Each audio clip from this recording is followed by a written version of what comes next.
उसके बाद फरमाया वाशीरतुकुम, और अगर तुम अपने खानदान से, अपनी बिरादरी से, अपने कबीले से मोहब्बत करते हो।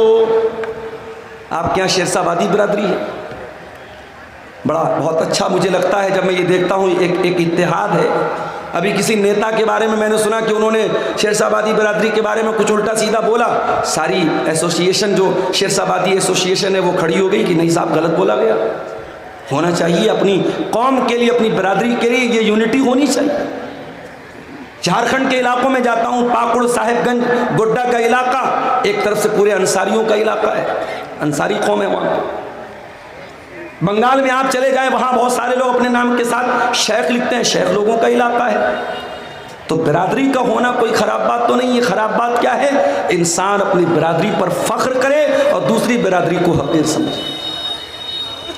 अल्लाह ने फरमाया वाशीरतुकुम, अगर तुम्हें अपनी बिरादरी के ऊपर, अपने खानदान के ऊपर अगर तुम्हें मोहब्बत, तुम उससे मोहब्बत करते हो तो कोई मसला नहीं, कोई प्रॉब्लम नहीं है, कर सकते हो। खानदान और बिरादरी की मोहब्बत नेचुरल है। उसके बाद फरमाया व अमवालुन इक़्तरफ़्तुमूहा,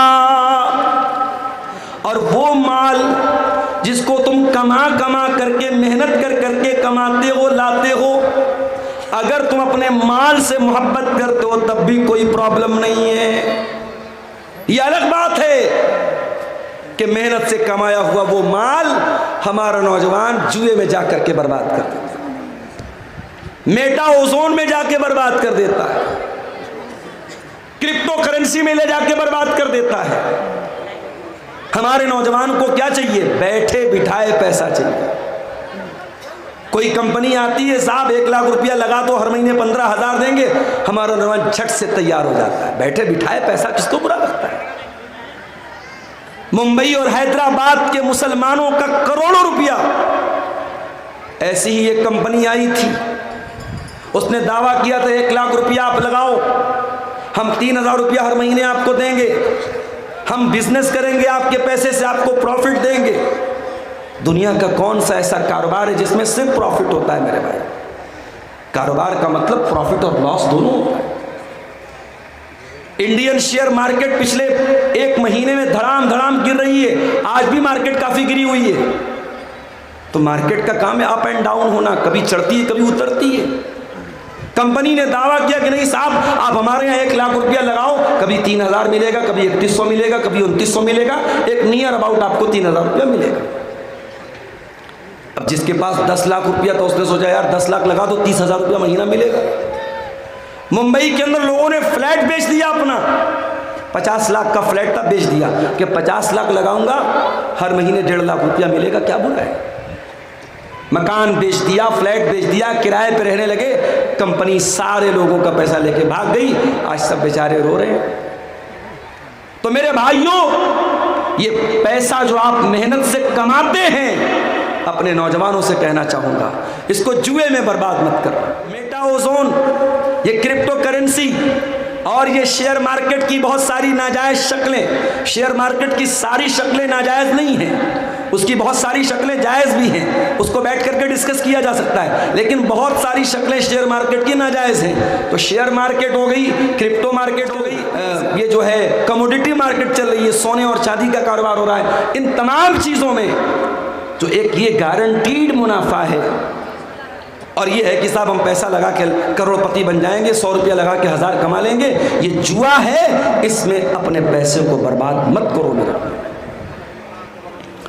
कुरान कह रहा है वह अमवालुन इक़्तरफ़्तुमूहा, अगर अपने माल से तुम मोहब्बत करते हो, जिस माल को तुम मेहनत से कमा कमा करके इकट्ठा करते हो।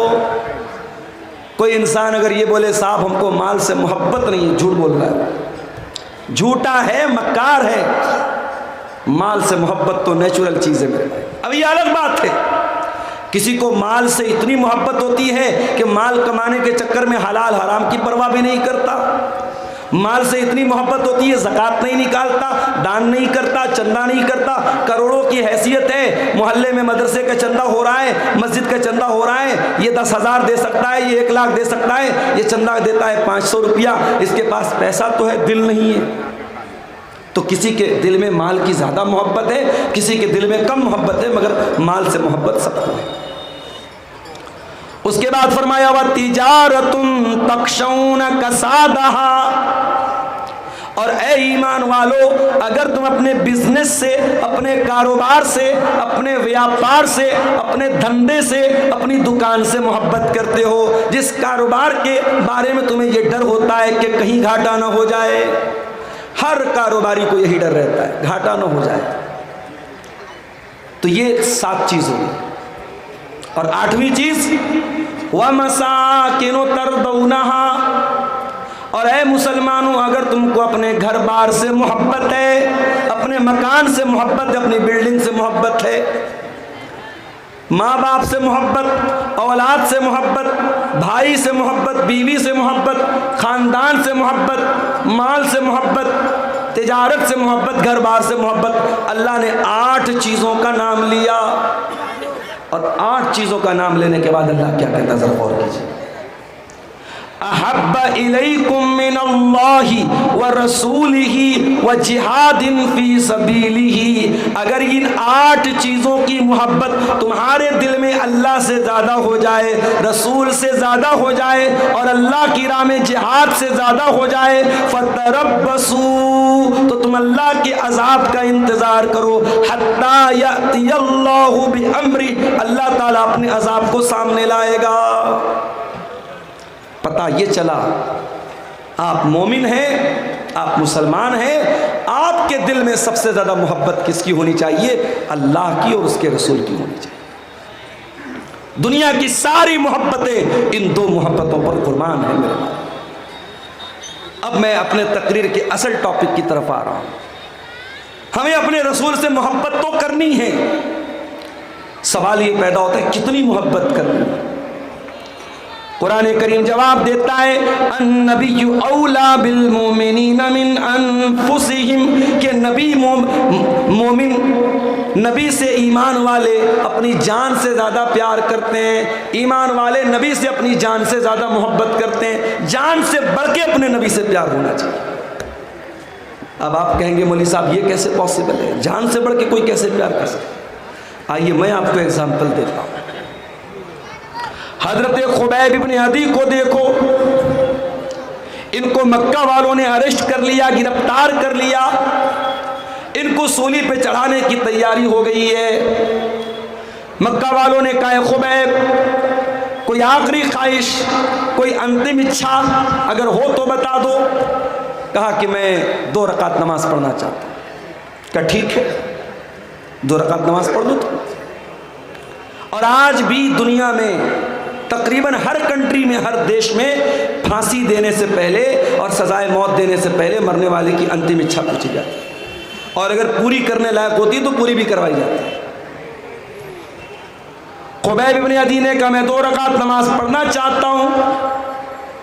कहा ठीक है पढ़ दो। हजरत खुबैब इब्न अदी ने हल्की 2 रकात नमाज पढ़ी, सलाम फेरा। कहा है मक्का वालों, अगर इस बात का डर न होता कि कहीं तुम ये न समझने लगो मैंने मौत के डर से नमाज को लंबा किया है, तो मैं थोड़ी और लंबी नमाज पढ़ता। कहा है खुबैब एक बात बताओ, क्या तुम ये तसव्वुर कर सकते हो कि हम तुम्हें छोड़ दें और तुम्हारी जगह तुम्हारे नबी को सूली चढ़ा दें? नौजुबिल्लाह। अगर तुम ऐसी बात अपने मुंह से निकाल दो कि ऐ लोगों मुझे छोड़ करके मेरे नबी को सूली पर चढ़ा दो, तो ऐ खुबैब हम गौर कर सकते हैं, हम विचार कर सकते हैं कि तुम्हें छोड़ दें। मेरे प्यारे साथियों, खुबैब इब्न अदी को मालूम है थोड़ी देर में मुझे सूली पे चढ़ा दिया जाएगा, मेरी तिक्का बोटी कर दी जाएगी, मेरे बदन के टुकड़े टुकड़े कर दिए जाएंगे। ऐसे मौके पर खुबैब को ऑफर दिया जा रहा है तुझे कुछ नहीं करना है, बस जबान से ये कहना है मेरी जगह मेरे नबी होते तो हम तुम्हें छोड़ सकते हैं, तो तुम बताओ तुम्हारी क्या राय है? खुबैब बिन अदी कहते हैं कि ऐ जालिमों, तो मेरी जगह मेरे नबी को सूली पे चढ़ाने की बात करते, मैं तो ये भी गवारा नहीं करूंगा कि मेरी जान बच जाए और मेरे नबी के पांव में कांटा भी चुभोया जाए। तुम मेरी जगह मेरे नबी को सूली पे चढ़ाने की बात कर रहे हो, अरे ये तो बहुत दूर की बात है। खुबैब तो ये भी गवारा न करेगा कि खुबैब की जान को बख्श दिया जाए, खुबैब को रिहा कर दिया जाए और बदले में खुबैब के नबी के पाँव में कांटा चुभोया जाए। अल्लाह अकबर। ये थी मोहब्बत, ये थी मोहब्बत। अन नबी औला बिल मोमिनीन मिन अनफुसिहिम, ईमान वाले अपने नबी से अपनी जान से ज़्यादा प्यार करते। हजरत बिलाल को देखो मेरे भाइयों, नौजवान भाइयों, अपनी स्मार्टनेस पर, अपनी खूबसूरती पर, अपने हैंडसम होने पर, अपने गोरे गोरे रंग पर नाज करने वाले भाइयों और बहनों, अल्लाह ने अगर आपको खूबसूरत बनाया है, बहुत अल्लाह का शुक्र अदा करो, मगर याद रखो खूबसूरती ये अल्लाह के यहाँ कोई काम आने वाली चीज़ नहीं है। अल्लाह के यहाँ आपकी शक्ल सूरत ये मैटर नहीं करती है। अल्लाह के यहाँ आपका अमल मैटर करता है, आपका कैरेक्टर मैटर करता है, आपका अकीदा मैटर करता है। बड़े स्मार्ट है, बड़े हैंडसम है, दुनिया में कोई देखता है बड़ी तारीफ करता है, यार ये बंदा बड़ा खूबसूरत लगता है, ये लड़की बड़ी खूबसूरत है। दुनिया वालों के कॉम्प्लीमेंट हासिल करने के लिए, दुनिया वालों की तारीफ हासिल करने के लिए, अपने गोरे गोरे रंग पर नाश करने वालों, अपनी गोरी चमड़ी पर नाश करने वालों, बिलाल कोई गोरा तो न था, बिलाल कोई हैंडसम तो न था, बिलाल कोई स्मार्ट तो न था, बिलाल का रंग काला था। बिलाल हबशा के गुलाम थे, उनका मालिक उमैया बिन खल्फ उनको अरब की तपती हुई रेत पर लिटाता था और कहता था, ए बिलाल हम तुम्हें छोड़ देंगे, बस एक बार तुम ये कह दो, इस्लाम का इनकार कर दो और मोहम्मद के दीन का इनकार कर दो और हमारे 360 बुतों की इबादत का इकरार कर लो, ए बिलाल हम तुम्हें छोड़ देंगे। ए बिलाल तेरे ईमान का क्या कहना, तेरी इस्तिकामत का क्या कहना, तेरे दिल में रसूल की मोहब्बत का क्या कहना। बिलाल उस तपती हुई रेत पर लेटे हुए, सीने पर गरम पत्थर रखा हुआ है, बिलाल की सीने की चर्बी अरब की तपती हुई रेत में पिघल रही है, मगर बिलाल की जबान से क्या निकलता है, अहद अहद अहद, नहीं नहीं, ऐ उमैया बिन खल्फ तू कान खोल करके सुन ले, मैं एक अल्लाह की तौहीद पर ईमान ला चुका हूँ, अब तौहीद से कॉम्प्रोमाइज करने वाला नहीं हूँ, अब तौहीद से समझौता करने वाला नहीं हूँ। तौहीद से बढ़ के कुछ नहीं है मेरे भाई, मिनिस्टर का ओहदा भी नहीं है, गांव का प्रधानी तो छोड़ दो, विधायक की विधायकी तो छोड़ दो, सांसद की सांसदी तो छोड़ दो, मिनिस्टर की मिनिस्ट्री और बादशाह की बादशाहत, ये तौहीद से बढ़ के नहीं है। उत्तर प्रदेश की एक लीडर के बारे में मैंने बोला और कटिहार के इन यूट्यूबर्स ने उसका फोटो लगा करके डाल दिया, हमारे कुछ साथियों ने हम पर एतराज़ कर दिया, आपको क्या हक पहुंचता है, हमारी कौम की एक लीडर है, एक लड़की है, बहुत अच्छी लड़की है, हमेशा दुपट्टा अपने सर पे रखती है और परंपरा के साथ रहती है, इज्जत के साथ रहती है, अगर वो किसी इबादत खाने में चली गई और उसने दो चार उनकी इबादत में हिस्सा ले लिया तो आपको क्या अधिकार पहुँचता है कि आप तकरीर में उस पर एतराज़ करें।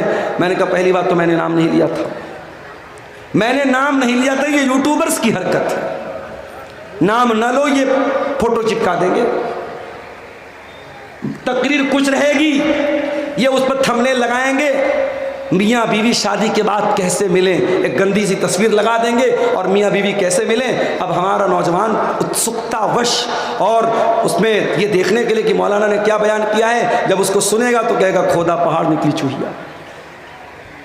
ये हमारे यूट्यूबर्स की हरकत है, इनको व्यू हासिल करना है, कुछ भी थंबनेल लगा देंगे, कुछ भी उस पर लगा देंगे।